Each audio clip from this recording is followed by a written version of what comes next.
हरियाणा की हर अपडेट के लिए बेल आइकन दबाएं और सब्सक्राइब करें STV Haryana news. Cyber city Gurugram में कोरोना लगातार अपना पैर पसार रहा है, लोगों को अपनी चपेट में ले रहा है। रोजाना कोरोना के पॉजिटिव मामले बाढ़ की तरह सामने आ रहे हैं। बावजूद इसके यहां सोशल डिस्टेंसिंग की लोग जमकर धज्जियां उड़ा रहे हैं। रिपोर्ट देखें।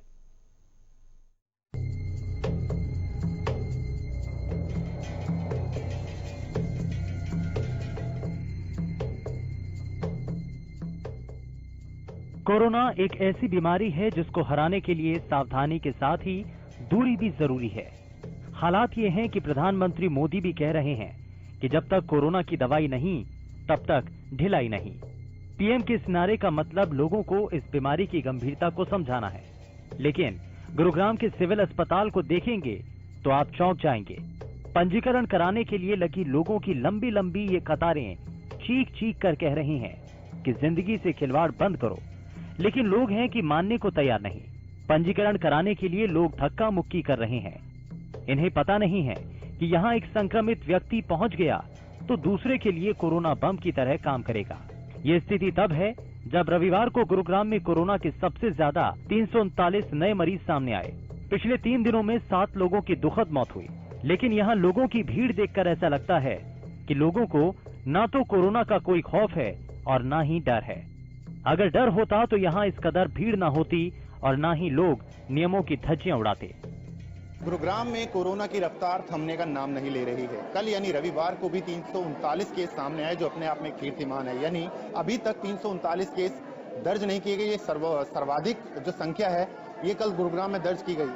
और अब आप जो आंकड़ा है, जो मरीज पहुंच चुके हैं वो है 15,249, जिसमें 12,870 जो ऐसे लोग हैं जो कोरोना को मात देकर अपने घरों की तरफ जा चुके हैं। लेकिन 2232 मरीज अभी भी ऐसे हैं जो कोरोना संक्रमण से लड़ रहे हैं। अब ऐसे में सरकार की तरफ से या जिला प्रशासन की तरफ से या स्वास्थ्य विभाग की तरफ से जो गुरुग्राम का एकमात्र अस्पताल है उसके सूरत हाल क्या है, हम जायजा लेने पहुंचे हैं। आप देखिए कि किस तरह से लोग एक दूसरे के साथ जुड़कर खड़े हैं। कहीं कोई सोशल डिस्टेंसिंग नहीं है, ना कोई सुरक्षाकर्मी है, ना कोई गार्ड है जो इन्हें ये बता सके कि आप कम से कम सुरक्षित दूरी पे खड़े होइए। अगर यही सूरत हाल रहा तो किस तरह इस कोरोना के संक्रमण से गुरुग्राम संक्रमण मुक्त हो पाएगा। कैमरामैन परवीन कुमार के साथ हरियाणा न्यूज के लिए मनोज वशिष्ठ।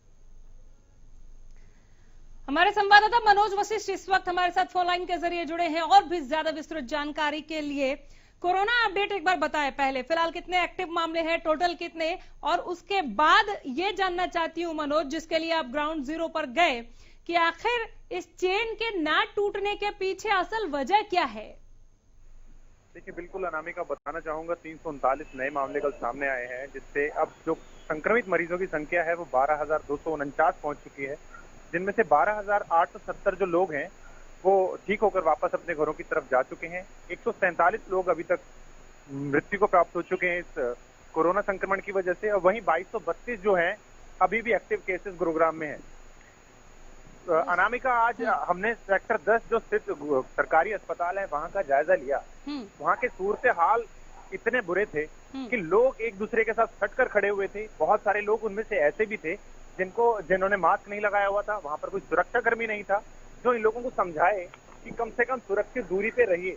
वहां पर लोग एक दूसरे के साथ बिल्कुल सटकर खड़े रहे और अपनी मजबूरी का बहाना बनाकर, यही कि सर हम मजबूर हैं इसलिए हम सुबह से 1 घंटे से खड़े हैं, इस तरह के बहाना बनाकर बचते हुए दिखाई दिए। जी अनंत, अस्पताल प्रबंधन क्या सो रहा था वहां पर? उन्हें नहीं पता सोशल डिस्टेंसिंग की इस वक्त कितनी जरूरत है और क्या अहमियत है?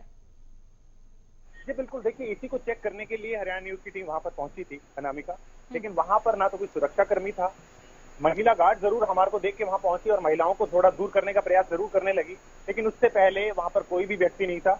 और जो वहां पर बिना मास्क के लोग घूम रहे हैं उनको भी कोई ये समझाने वाला नहीं है वहां पर कि कम से कम आप मास्क लगाइए, नहीं तो आप अपने साथ साथ दूसरे लोगों के भी संक्रमण का कारण बन सकते हैं। जी अनामिका, इस तरह के हालात रहे तो फिर तो और बुरा हाल हो जाएगा साइबर सिटी का। जी बिल्कुल अनामिका, दिन ब दिन जो है वो नए नए कीर्तिमान स्थापित कर रहा है। जो एक आंकड़ा 650 पर रुक गया था, अब उसने फिर से रफ्तार पकड़ लिया। 2232 मरीज जो है वो अभी तक सामने आ चुके हैं और ये दिन ब दिन जो ये आंकड़े हैं वो लगातार बढ़ते चले जा रहे हैं। ऐसे में अब लोगों के साथ साथ स्वास्थ्य विभाग को भी इस और ध्यान देना होगा कि जो सरकारी अस्पताल में लोग पहुंचते हैं, ओपीडी के लिए पहुंचते हैं, अन्य बीमारियों का इलाज कराने के लिए पहुंचते हैं, कम से कम वहां पर ऐसे अधिकारियों की नियुक्ति की जाए जो कम से कम इन लोगों से नियमों की पालना करवा सके। जी अनामिका। एक दायित्व बिल्कुल आपने जो कहा विभाग का वो तो होना ही चाहिए। सिर्फ गाइडलाइंस दे देने से कि वो फॉलो किए जाएंगे, पेपर्स में खाली गाइडलाइंस जारी करने से कुछ नहीं होगा। लेकिन एक दायित्व मनोज वशिष्ठ यहाँ पर अस्पताल प्रबंधन का भी बनता है कि वो लोगों को बोले क्या यहाँ सर्कल मार्क नहीं किए गए हैं, सैनिटाइजेशन को लेकर क्या व्यवस्था है। लोगों की भीड़ यहाँ रैली करने या रैली देखने नहीं पहुंची थी, वो अपने हिसाब से यहाँ पर लाइनों में कतार में खड़ा कर सकते थे इन मरीजों को, चाहे मरीज के साथ जो अभिभावक आए हैं उनको भी, लेकिन ऐसा हुआ नहीं। क्या किसी अधिकारी से बात हुई आपकी कि ये क्या चल रहा है? मेला लगा हुआ है, अस्पताल है, कोरोना है, ये लोगों को नहीं पता, प्रबंधन को तो पता होना चाहिए। देखिए बिल्कुल अनामिका, सर्कल मार्क जरूर किए गए हैं, लेकिन लोग वहां पर अपनी, जिस तरह मैंने बताया कि वहां पर 2-2 घंटे 3-3 घंटे से लाइनों में लगे हैं, तो सोशल डिस्टेंसिंग की पालना बिल्कुल नहीं करेंगे। लेकिन वहां पर जरूर कोई ना कोई वहां पर अधिकारी जरूर होना चाहिए जो इनसे कड़ाई से इन नियमों की अनुपालना करवा सके। साथ ही हमने बात करने की कोशिश की वहां पर अधिकारियों से, लेकिन किसी ने भी कैमरे पे साफ तौर पर कुछ भी बोलने से इनकार कर दिया। इसका आलम अब ये है कि जो भीड़ है का ये पहला दिन नहीं है, ये रोज ही इस तरह से भीड़ जुटती है और इसी का जायजा लेने के लिए आज हम वहां पर पहुंचे थे, जिसका आलम आज हमारे साफ तौर पर देख पा रहे हैं। जी अनामिका। बिल्कुल, और कड़ाई नहीं होगी तो कोरोना से लड़ाई कैसे होगी, ये बड़ा सवाल है। अपडेट के लिए हालांकि लौट कर आती रहूंगी। फिलहाल बहुत शुक्रिया इस विस्तृत रिपोर्ट के लिए, इस विस्तृत जानकारी के लिए मनोज वशिष्ठ।